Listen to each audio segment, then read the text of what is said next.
जी, अब जो rotation effect आपको मैंने बताया, तो आपको पता है बॉडी इस तरह से भी मूव कर सकती है और इस तरह से भी रोटेट कर सकती है ना? ठीक है, तो रोटेशन आपको पता होगा काबतुल्लाह के इर्द गिर्द भी हम रोटेट करते हैं। तो क्या करते हैं, एंटी क्लॉकवाइज मूव करते हैं। अगर कभी किसी का हज या उम्रे पे जाने का इत्तेफाक हुआ हो तो एंटी क्लॉकवाइज जो है वो काबतुल्लाह का तवाफ किया जा रहा होता है। Okay, so anti clockwise stock क्या हो गई, आप देख सकते हैं। ये मैंने आपको लास्ट टाइम भी डायग्राम बना के बताई थी, और इसके अंदर आपको क्या कहा था कि फोर्सेस लग रही हैं, एक अपवर्ड फोर्स है, एक डाउनवर्ड फोर्स है। अगर मैं यहाँ पे एक्सिस रोटेशन का पॉइंट दे दूं, इसका मतलब है कि बॉडी जो है वो किस तरह मूव करेगी, इस तरीके से, ऐसा ही। अगर मैं यहाँ पे फिक्स एक्सिस ऑफ रोटेशन दे देती हूँ, जैसे कि मैंने यहाँ पे बनाया भी है शो करने के लिए, आपको समझाने के लिए, तो क्या होगा, अब इसमें एक्सिस रोटेशन के इर्द गिर्द जो बॉडी मूव करेगी वो यूं मूव करेगी, ऐसा ही है ना, यूं करके यूं, ठीक है ना। आपको बताया था कि greater force is this one and this the minimum force, और दूसरी बात है कि रोटेशन यूं ही होगी, क्योंकि देखें ये फोर्स डाउनवर्ड यूं लेके जा रही है बॉडी को, और ये फोर्स ऐसे लेके जा रही है बॉडी को। तो ऐसी रोटेशन क्या हो जाएगी, ये हो जाएगी एंटी क्लॉकवाइज रोटेशन और एंटी क्लॉकवाइज टॉर्क। क्योंकि टॉर्क क्या है, it's the rotational effect of the force से लगने वाली जो रोटेशन पैदा हो रही है, जो रोटेशनल इफेक्ट्स हैं, उनको हमने क्या कहा था, टॉर्क कहा था। तो anti clockwise torque is like this one, okay, and it is denoted, it is positive. Anti clockwise torque को हम किससे शो करते होते हैं, पॉजिटिव से। This is the positive torque, okay, this is the positive torque, ठीक है। और इस एंटी क्लॉकवाइज टॉर्क का दूसरा नाम क्या है, counter clockwise torque. Anti clockwise torque का दूसरा नाम क्या है, काउंटर क्लॉकवाइज टॉर्क। अब आपको एक और टॉर्क बताते हैं।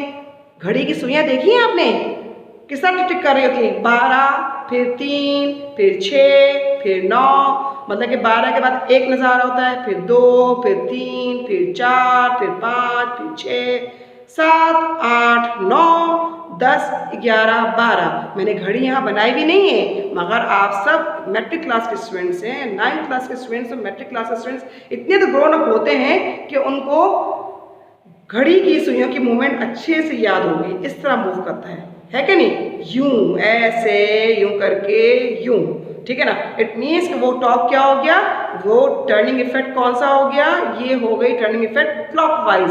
और क्लॉकवाइज टॉर्क को हम नेगेटिव से शो करते हैं, यूं समझ लीजिए, clockwise torque is negative and anti clockwise torque is positive. ये ब्लैंक्स की फॉर्म में भी पेपर में पूछे जाते हैं, ओके गर्ल्स।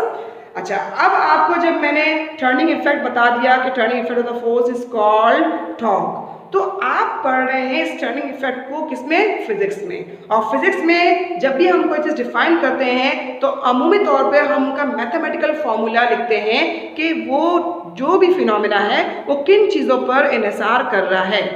तो टॉर्क जो है वो मबनी है फोर्स पर, और ये क्या है, D is the movement arm. जो अभी आपको मैंने दरवाजे की मिसाल दी थी, डोर की, आपको मैंने क्या दिखाया था कि the distance between the axis of rotation and the line of action of force is called movement arm and it is noted bye D. Okay, we can say the perpendicular distance from axis of rotation to the line of action of force is called movement arm of a force. Movement arm means, movement arm कह सकते हैं आप हाथ कह लीजिए, वो हाथ, वो फासला जो कि एक्सिस ऑफ रोटेशन और line of action of force के दरमियान होता है, उसको हम क्या कहते हैं, मोमेंट आर्म कहते हैं। परपेंडिकुलर क्यों कहा है आपने, क्योंकि देखिए फोर्स आप दरवाजे में यूं लगा रहे थे, सही है ना, और एक्सिस रोटेशन क्या था आपका, एक्सिस रोटेशन यहाँ पे चल रहा था एक तरफ दरवाजे को, जो मैंने शो किया था आपको।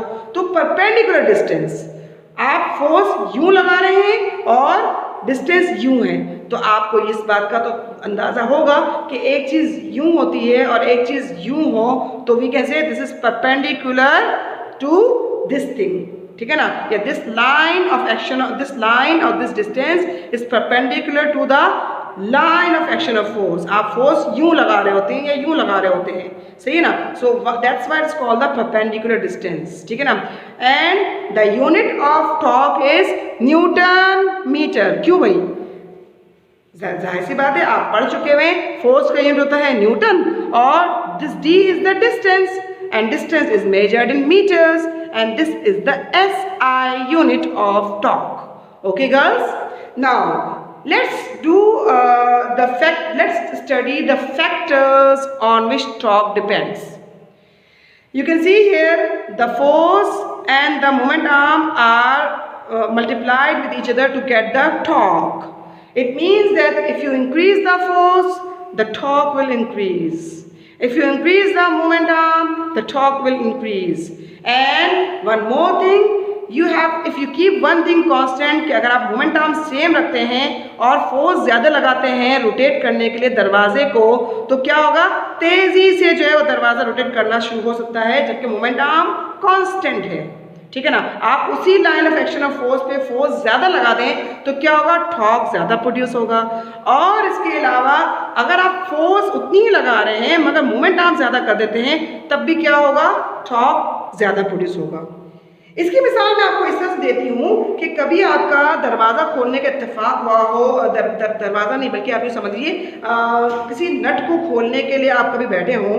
If you want to open the nut of anything, okay, तो what you will do, if you cannot open the nut of anything, अगर आप किसी चीज़ का नट नहीं खोल पाते होते, नट समझ रहे हैं ना मेरी बात, स्क्रू, अगर आप किसी चीज़ का नट नहीं खोल पा रहे होते हैं तो with the help of your hands, if you cannot open the nut of any object with the help of your hand, then you take the help of a spanner. आप क्या करते हैं, आप पानी की मदद से क्या करते हैं, उसको खोलने की कोशिश करते हैं। और if you hold the spanner closer to the nut, then you have to apply greater force. अगर आप स्पैनर को बिल्कुल ही करीब करके, नट से करीब करके करते हैं, नट के करीब करके आप स्पैनर पर फोर्स लगाते हैं, तो आप स्पैनर का और स्पैनर पे जहाँ आपने फोर्स लगाया है, स्पैनर कहते हैं पाने को, सुना तो होगा ना, घर में होती हैं चीज़ें भाई, इतने तो आप ग्रोन अप हो चुके हुए हैं। तो जब पाने से जब स्पैनर से जब नट को खोला जाता है तो आप ग्रेटर फोर्स लगाकर with the smallest movement arm आप क्या कर सकते हैं, टॉर्क लगाकर टर्निंग इफेक्ट प्रोड्यूस करके स्पैनर की मदद से नट खोल सकते हैं। तो इससे मुराद क्या हुआ कि you can use some instrument as well to produce the turning effect, and this turning effect or the usage of the instrument is helpful to produce the torque, and when these instruments are helpful to produce the torque, it is helpful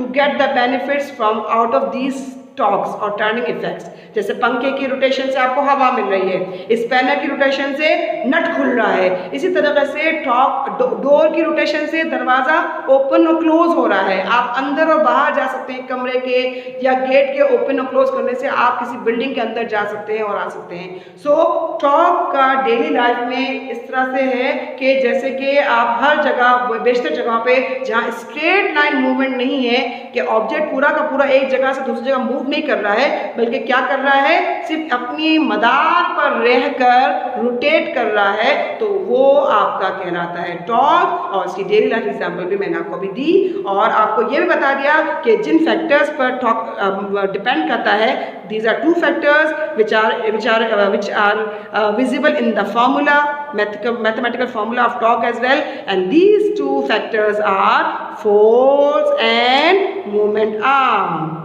Okay girls, I think this is clear till this point.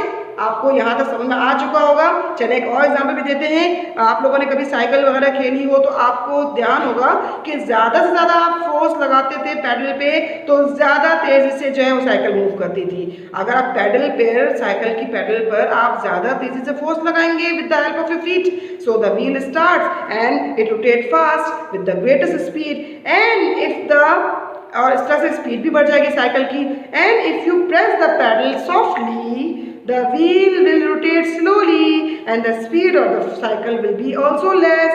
In other words, we can say the greater the force, the speed will be greater. And if we apply the smaller force, then both speed of the bicycle and the rotation of the wheel is also less.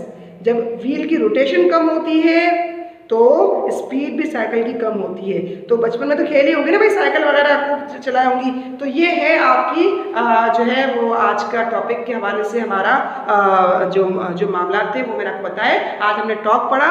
अब आपको मैं ये बता दूं कि आज आपका homework है, you have to learn the definition of torque, okay, and axis of rotation, which is given on page number 86 and 88. Let me show you from the book as well.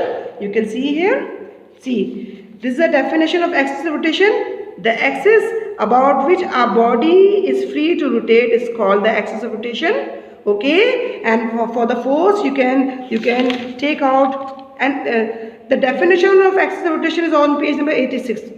Okay girls, and so far the definition of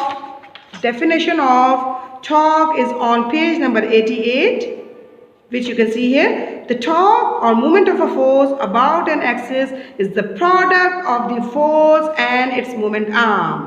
The mathematical formula is also given here, that is force into moment arm is called torque. We can represent symbolically like this: torque is equals to force into D, I mean to say F into D. And the SI unit of torque is Newton meter. Okay, here you can see one definition of the torque. This is one definition of the torque, which is according to the mathematical formula. The other definition of torque you can also see here is the turning effect produced by a force. Okay, it's called the torque. You will see the turning effect of the force is known as torque or movement of the force. Clear girls? Movement of a force.